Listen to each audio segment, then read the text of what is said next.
Bismillahirrahmanirrahim.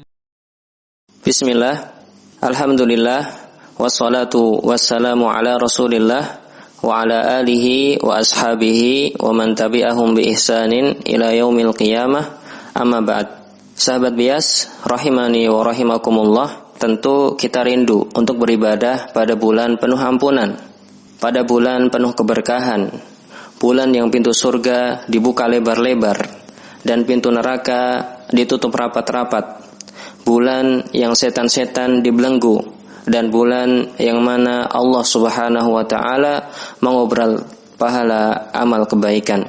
Sahabat bias rahimani wa rahimakumullah, bulan ini adalah bulan Sya'ban, bulan ke-8, yang berarti kita akan beranjak kepada bulan ke-9, yaitu bulan Ramadan.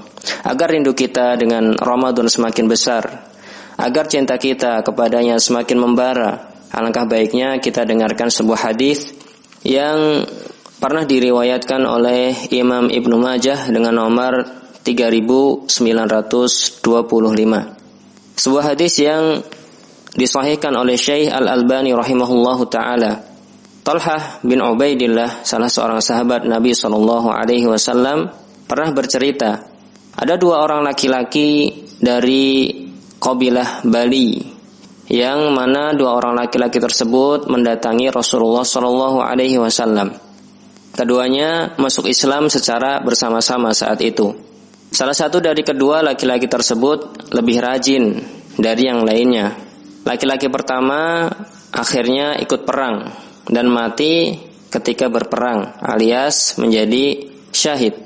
Adapun laki-laki kedua masih diberikan kehidupan sekitar 1 tahun setelah wafatnya laki-laki yang pertama. Sebelum kita lanjutkan kisahnya, berarti laki-laki pertama adalah seorang yang rajin dan wafat ketika dalam keadaan berjihad, sehingga matinya mati syahid. Adapun laki-laki kedua kalah rajin jika dibandingkan dengan laki-laki pertama, dan akhirnya setelah 1 tahun meninggalnya laki-laki pertama, laki-laki kedua pun juga wafat, akan tetapi tidak di medan perang, hanya wafat biasa. Kemudian Talha bin Ubaidah berkata, lalu aku melihat keduanya dalam mimpi. Ketika itu aku sedang berada di pintu surga dan ada 2 orang laki-laki tersebut. Maka keluarlah seorang dari surga lalu memberikan izin kepada laki-laki yang mana kira-kira? Laki-laki pertama atau kedua? Laki-laki yang wafat pertama atau yang wafat kedua? Yang syahid atau yang mati biasa? Ternyata kata Talha bin Ubaidillah, maka keluarlah seorang dari surga kemudian memberikan izin untuk memasuki surga kepada laki-laki yang wafat terakhir. Yang wafat terakhir. Kemudian ia keluar lagi dan baru memberikan izin untuk memasuki surga kepada si rajin yang mati syahid.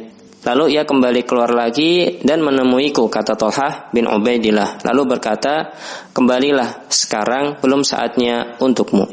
Ketika datang waktu pagi, Talhah bin Ubaidillah pun bercerita kepada orang-orang, dan orang-orang pun takjub atau merasa aneh. Hingga akhirnya cerita mimpi Talhah tersebut sampai kepada Nabi SAW. Ketika mimpi tersebut telah disampaikan kepada Nabi SAW, maka beliau pun bertanya kepada orang-orang yang takjub. Beliau berkata, apa yang kalian takjubkan?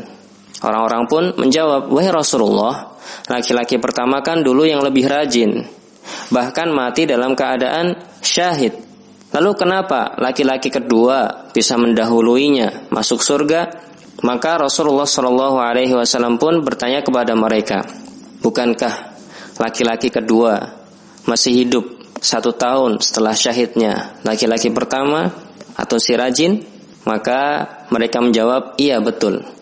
Lalu Nabi SAW melanjutkan pertanyaannya, dan bukankah ia laki-laki kedua juga diberikan kesempatan untuk bertemu Ramadan, lalu berpuasa, melakukan ibadah ini dan ibadah itu, masih bisa bersujud selama 1 tahun kepada Allah Subhanahu wa taala? Tanya Nabi SAW. Mereka pun menjawab, betul wahai Rasulullah SAW.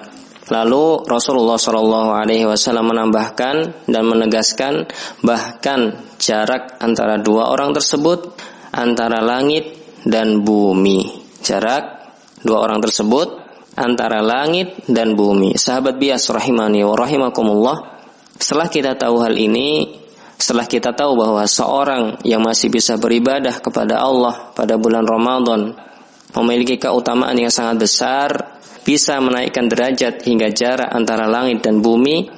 Setelah kita tahu hal ini, tidakkah kita rindu dengan Ramadan? Tidakkah kita ingin bertemu Ramadan? Tidakkah kita ingin memperbanyak ibadah pada bulan Ramadan? Kalau jawabannya tidak, sungguh itu sangat keterlaluan. Beruntunglah orang-orang yang bisa beribadah dengan baik pada bulan Ramadan sehingga derajatnya naik hingga jarak antara langit dan bumi. Ya Allah, sampaikanlah kami pada bulan Ramadan dan berikanlah taufik dan kemudahan kepada kami untuk beribadah dengan ikhlas dan dengan benar di kala itu. Allahumma sallimna ila Ramadan wa sallimhu lana wa tasallamhu minna mutaqabbala. Semoga bermanfaat. Wallahu ta'ala alam bis-shawab wa sallallahu ala nabiyyina Muhammad.